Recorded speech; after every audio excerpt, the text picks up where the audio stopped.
토요 CEO 과정이나 수요 CEO 과정을 보면 물이 바뀌었어요. 네. 포스트 코로나 이전에는 일상적으로 자신감을 갖기 위해서 혹은 미래를 위해서 혹은 역량을 강화하기 위해서 찾아오시는 분이 많았다고 하면 스피치가 절대적으로 절실하게 필요한 분들로 요즘 참여하고 계시다는 걸 느꼈어요. 여러분들의 절실함을 알기 때문에 좀 더 강의를 실질적으로 필요하고 또 여러분들이 원하는 것들을 충족시킬 수 있도록 잡아가도록 하겠습니다. 또 그 중에 프리젠테이션 때문에 오시는 분들은 의외로 많아요. 그분들은 이제 개인 레슨 해드리고 있습니다. 개인 코칭을 하고 있는데 앞에 어떤 큰 프로젝트를 수주를 받기 위해서 오시는 분들이 있거든요. 그분들은 몇십억짜리를 놓고 치열한 경쟁 속에서 저한테 찾아오시는 것입니다. 얼마나 간절하겠습니까? 네. 몇십억짜리가 왔다 갔다 하는 상황에 오십니다. 이처럼 꼭 그 필요한 분들 눈앞에 당장 어떤 문제를 해결하고 관문을 통과해야 되는 분들로 지금 참여하고 계시거든요. 그래서 저는 굉장히 좋은 현상이다 이렇게 생각을 합니다. 반면에 이지은님 같은 경우는 내가 만날 때마다 말씀드려서 좀 본인이 부담이 되겠지만 여기 한 4년차 나오고 계신 분 중입니다. 횟수로는 한 5년차 되실 거예요. 처녀 때 미스 때부터 나오기 시작했고 저번에 결혼식장에도 가서 축하해드렸고 또 등남해 가지고요. 또 정말 행복한 가정을 꾸려가시면서 육아일기를 2번이나 내셨어요. 책을. 그리고 3번째 책이 곧 출간되리라고 기대하고 있습니다. 그렇죠? 출간 준비하고 계시죠? 네네. 김기영님은 저 부산에서 오시거든요. 대전에서 계실 때 한 번 도전하셨댔어요. 그리고 요즘 또 자리인 만큼 올라가다 보니까 신분이 상승하다 보니까 그만큼 비중이 커져요. 저번에 말 한마디가 몇십억이 왔다 갔다 하는 게 아니라 몇 조가 왔다 갔다 하는 분입니다. 네. 그래서 부산에서 직장은 부산이지만 집은 대전이십니다. 자, 그러면 오늘 프리젠테이션에 관해서 여기 23과에 나와 있거든요. 따라서 합니다. 프리젠테이션이란 압축해서 푸는 과정이다. 시작. 프리젠테이션이란 압축해서 푸는 여기 프리젠테이션 PT를 받기 위해서 저한테 오시거든요. 그럼 제가 가장 먼저 요구하는 게 뭔지 아세요? USB에 PPT를 가져오세요. PPT가 잘 정리되어야 좋은 프리젠테이션을 할 수 있습니다. 근데 PPT를 가져오잖아요. 그럼 제가 보면 너무 복잡해요. 그리고 너무 분량이 많아요. 그래서 PPT를 다시 교정해 오라고 요구합니다. 어떻게 교정해야 될까요? 단순화해라. 이게 안 돼요. 단순화한다는 게 참 안 돼요. 압축하면 7줄 이내로 써야 되는데요. 보통 보면 20줄이에요. 20줄. 그 다음에 왜 이미지가 그렇게 많이 들어갑니까? 이미지는 하나만 들어가면 돼요. PPT 한 장에 이미지 하나. 그리고 7줄 내외로 문장이 완성이 되고 압축된 키워드로 정리해서 구조화시키는 것이 바로 PPT를 만드는 방법입니다. 단순화해서 구조화. 그림으로 딱 보면 이해가 딱 돼야 돼요. PPT를 보는 순간 이런 것이구나라고 감이 올 수 있도록 압축하고 또 그 압축된 키워드로 도형화, 도식화, 구조화시키는 거예요. 그럼 보면 딱 알아요. 무슨 얘기를 하고자 하는지를 알아요. 거기까지 가야 되거든요. 그런데 초벌이에요. 초보 단계. 복잡해요. 막 20줄 이상 넘고요. 막 복잡해요. 그래서 PPT를 단순화하고 압축하고 도형화하는 것. 여기까지입니다. 그 다음에 두 번째는 뭔지 아세요? 일관성. 네. 20장의 PPT라고 하면요. 그 20장의 PPT가 문체도 같아야 되고요. 그죠? 그 다음에 레이아웃도 같아야 되고요. 색상도 같아야 돼요. 장마다 막 색상도 다르고요. 그 문체도 다르고 그러면 이건 일체감이 없어요. 신뢰감이 떨어지는 거예요. 그래서 처음부터 끝까지 똑같은 레이아웃과 똑같은 색상과 똑같은 문체로 만들어야 됩니다. 더 중요한 것은 30장, 50장을 가지고 오세요. 10장도 많은데.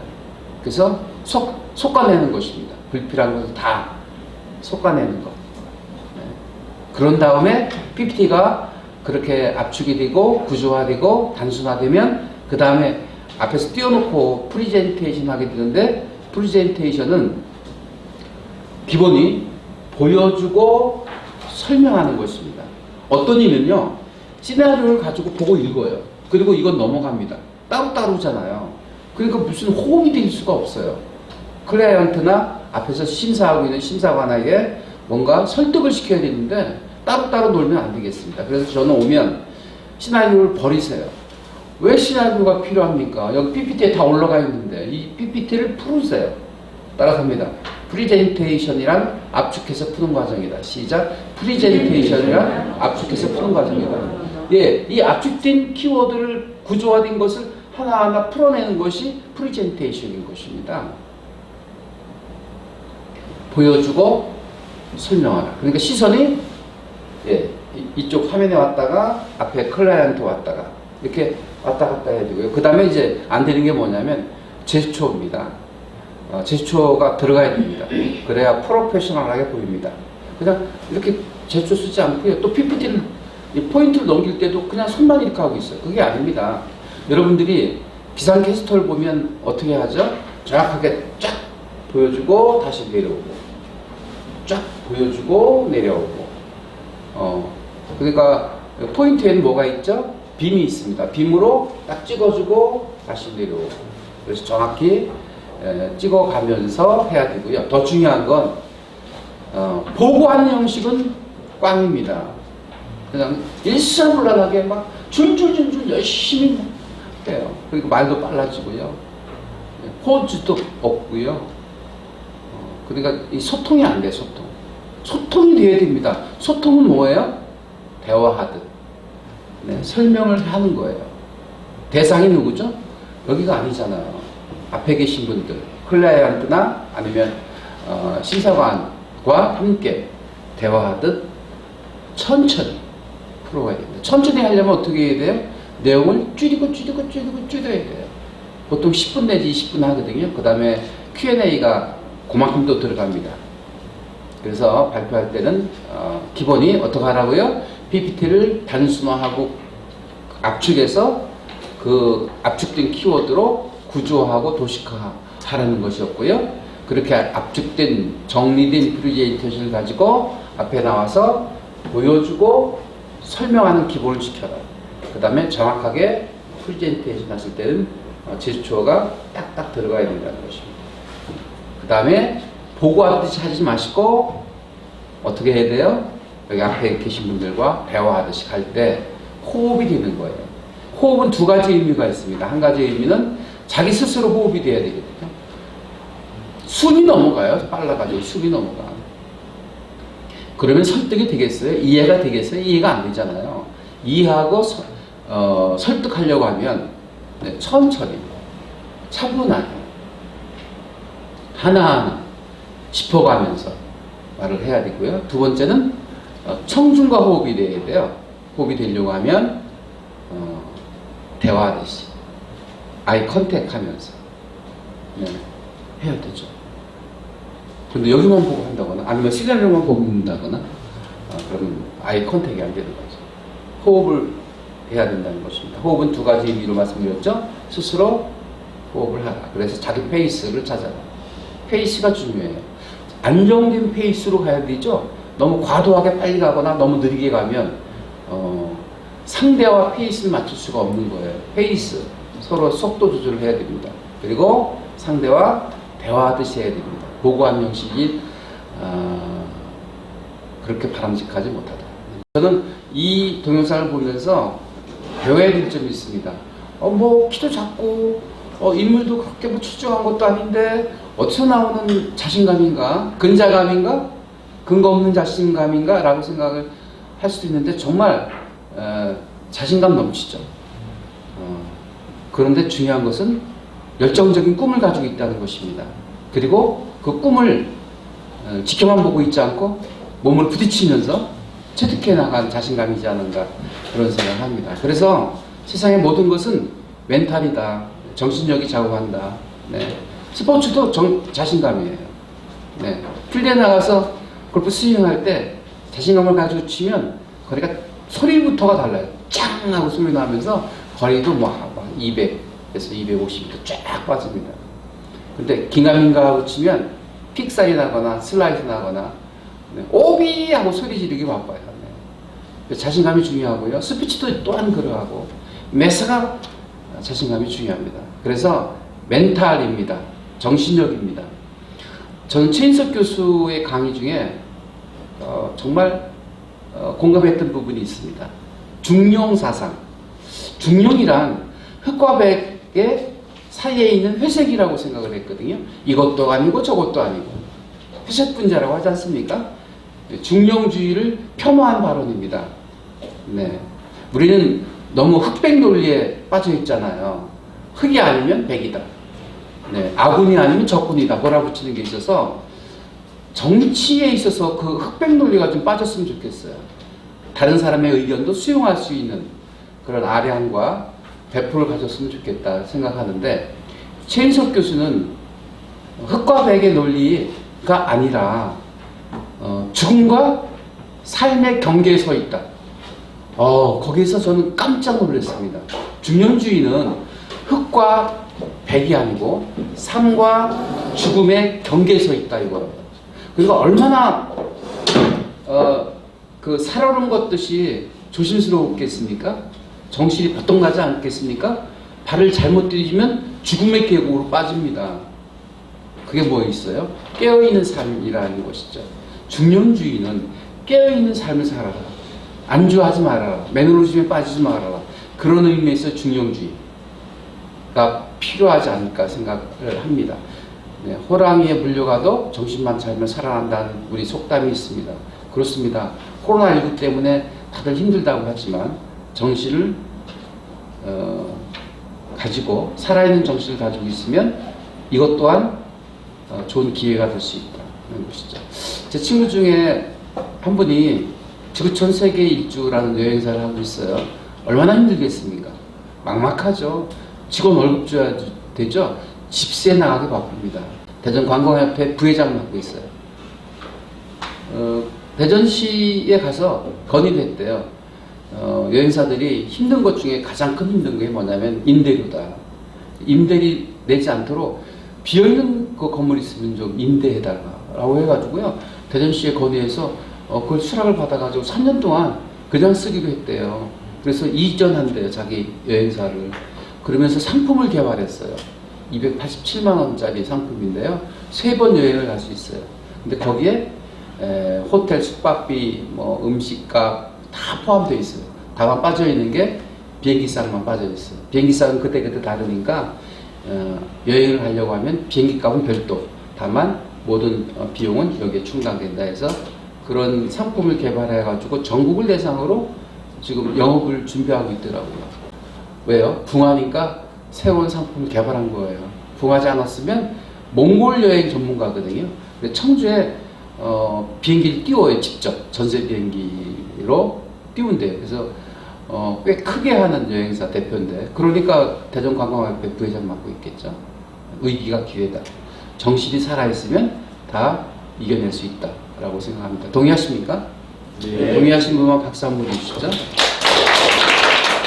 이 시스템을 이용할 줄 알면 간단한 거 다 여기다 걸어 놓으면 기억이 돼요.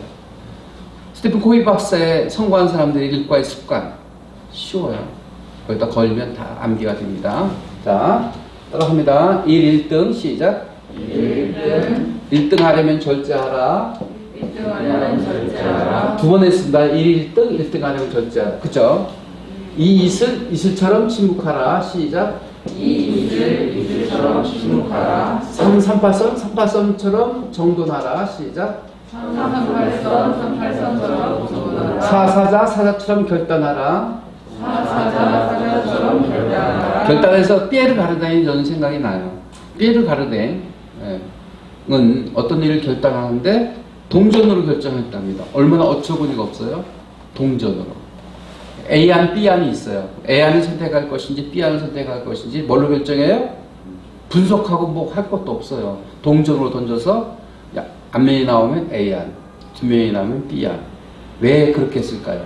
밑에서 A안, B안을 만들었어요. 근데 거기서 거기라는 거죠. A안을 선택하든 B안을 선택하든 거기서 거기라는 거예요.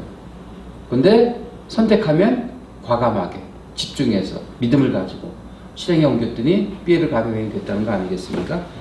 네, 사자처럼 결단하라. 오리약은 검약이다. 시작. 오리약은 검약이다.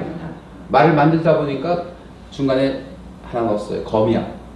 네, 불필요한 곳에 돈을 쓰지 않는 것. 다시 얘기해서 검약은 작은 돈을 아끼는 거예요. 그죠? 작은 돈을 아껴야 됩니다. 작은 돈을 물처럼 쓰는 사람이 있어요. 그럼 큰 돈을 모을 수가 없어요. 작은 돈을 아껴야 큰 돈을 쓸 수 있고, 큰 돈은 과감하게. 왜냐하면 큰 돈은 꼭 필요한 곳에 쓰는 거잖아요. 어떤 뭐 투자를 한다든지 아니면 뭐 기부를 한다든지 그러잖아요. 그래서 큰 돈은 헛되이 쓰는 사례가 없어요. 근데 작은 돈은 가끔 헛되이 쓰는 사람들이 있어요. 저는 가장 아까운 것이 도우미한테 팁을 주는 거. 도우미. 요즘 문화가 없어졌지만 옛날엔 그런 문화가 있어요. 네. 도우미 불러서 노래방에 노래 부르고요. 막 있는 채예요. 파란 돈, 뭐 배추님을 내놔라 어쩌라면서 어떤 사람은 돈 많은 사람은요 지금에서 돈 꺼낼 때 세워보지도 않고 잡히는 대로 이렇게 팁 주는 거 있어요. 술 먹으면 그런 사람들이 있어요. 그러면 의심스럽죠. 저 사람의 사고방식, 삶의 방식이 좀 의심스러운 사람이 있어요. 작은 돈을 아껴야 됩니다. 육교에 있는 상인들은 근면하다. 시작. 육교에 있는 상인들은 근면하다. 근면. 대전역 앞에 육교가 있었어요. 근데 기억되는 것은 육교 그 상가 양쪽에 상인들이 그 좌판이라고 하죠. 좌판. 콩나물, 여러 가지 생활 필수품 같은 거 놓고 팔잖아요. 비가 오나 눈이 오나 하고 있습니다. 내가 어렵다고 생각될 때 어떻게 가라고요? 재래시장 가보면 되죠. 당장 내가 힘들다고 생각할 때 여기 서지탑 병원에 가면 정형외과인데 환자들이 정말 많습니다. 혼자 걸어서 화장실 가는 친구들이 없어요. 부축받아서 갑니다. 근데 여러분들은 스스로 걸어서 여기 오셨잖아요. 그러니까 행복할 수 있는 것이죠. 육교에 있는 상인들은 근면합니다. 칠판에 있는 정보들을 성실히 이행하라. 칠판에 있는 정보들을 성실히 이행하라. 시작. 칠판에 있는 정보를 성실히 이행하라. 근면, 성실, 검약은 기본이에요. 인간으로서의 기본적인 도리, 덕목 아니겠습니까? 성실하지도 못하고, 근면하지도 못하고, 검약하지도 못하는 인간은 인간이 아닙니다. 사람이죠. 팔찌를 차지 않으려면 정의로 하라. 시작. JYP하고 YG하고의 차이점은 무엇입니까? 네, 정의, 정도. 편법을 쓰지 않고 정도로 가는 박진영. 난 박진영이가 좋아요. 노래도 잘하고 예술적인 감각도 있고 끼도 있고 또 뭐예요? 도덕성으로도 무장이 돼 있고 양진석은 무너졌잖아요. 그죠? 도덕, 정의. 자, 구름처럼 구름처럼 중용을 지켜라. 시작. 제가 얘기한 중용주의는 흑백 사이의 중용, 이거 치우치지 않는 중용이 아니라 이거 소극적인 중용이고요. 적극적인 중용은 뭐예요? 삶과 죽음의 경계에서라. 깨어 있어라. 그죠? 그런 중용주의입니다.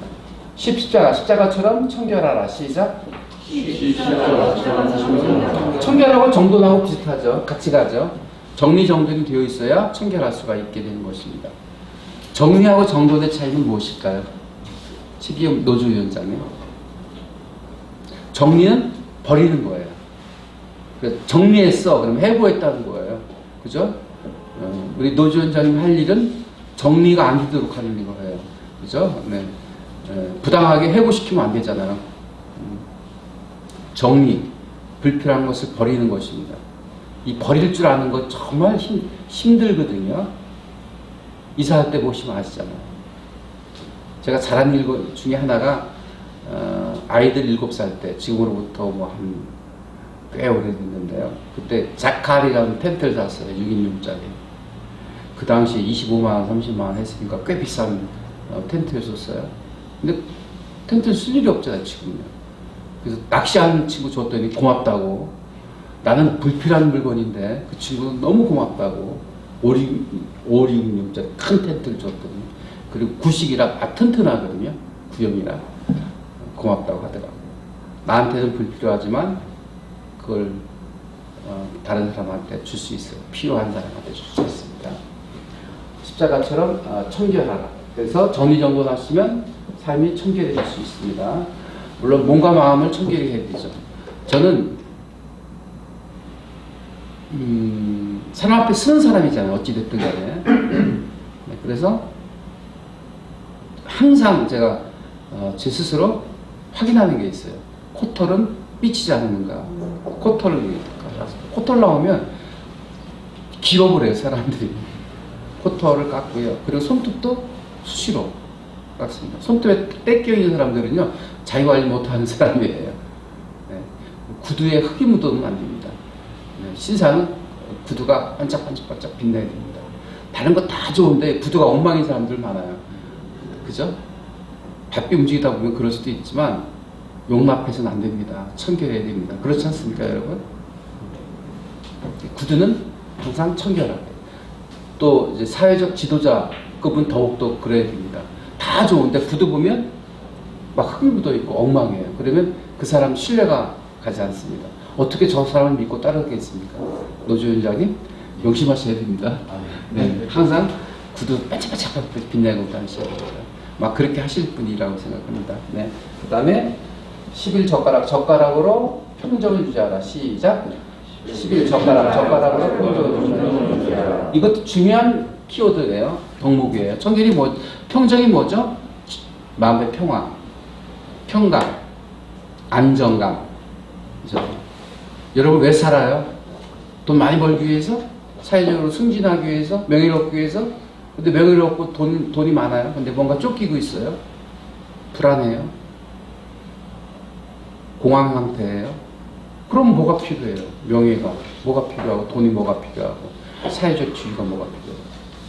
치우치지 않고, 편법을 쓰지 않고, 정도로 가게 되면 마음의 평정을 유지할 수 있고, 그리고 친절 공정 하시면 마음의 평화를 유지할 수 있습니다. 그렇잖아요. 있을 때 잘해라는 얘기가 있는데, 노조 위원장님 되시면 정말 잘하셔야 됩니다. 친절하고 공정하고 정도를 가시고, 치우치지 않고 그렇게 하셔야 많은 사람들로부터 추앙을 받고 존경을 받는 지도자가 될 수 있는 것입니다. 겸손. 최고의 덕목은 겸손입니다. 누구나 다 성공하고 행복한 삶을 누릴 수 있습니다. 근데 겸손치 못하면 바로 추락하고 맙니다. 그래서 여러분들의 성공을 지키시려면 어떻게 해야 돼요? 겸손하고 겸손해야 되는 것입니다. 근데 겸손은 자기를 낮추는 것이 겸손이라고 생각하는 것보다는 상대를 높여주는 게 겸손이지 않을까 그런 생각을 합니다. 네. 여러분 낮추지 마세요. 자존감이 있죠. 저는 뭐 아는 것도 없고 부족해요. 뭐 막 이렇게 하지 마시고요. 여러분 나름대로 가치가 있는 분들이에요. 충분히. 여러분들의 격을, 여러분들의 존재감을 낮추지 마세요. 나 높아요. 여기까지 오기까지 제가 고생도 했어요. 그리고 운도 따랐어요. 그리고 노력도 했어요. 그거를 폄하하지 마세요. 스스로. 평가절하지 마세요. 높이세요. 그리고 상대를 더 높여주세요. 그게 저는 겸손이라고 생각하십니다. 자, 따라서 합니다. 1등 하려면 절제하라. 시작. 1등 하려면 이슬처럼 침묵하라. 시작. 이슬처럼 침묵하라. 여기 오시면 침묵을 배우셔야 돼요. 침묵은 불필요한 말을 하지 않는 것입니다.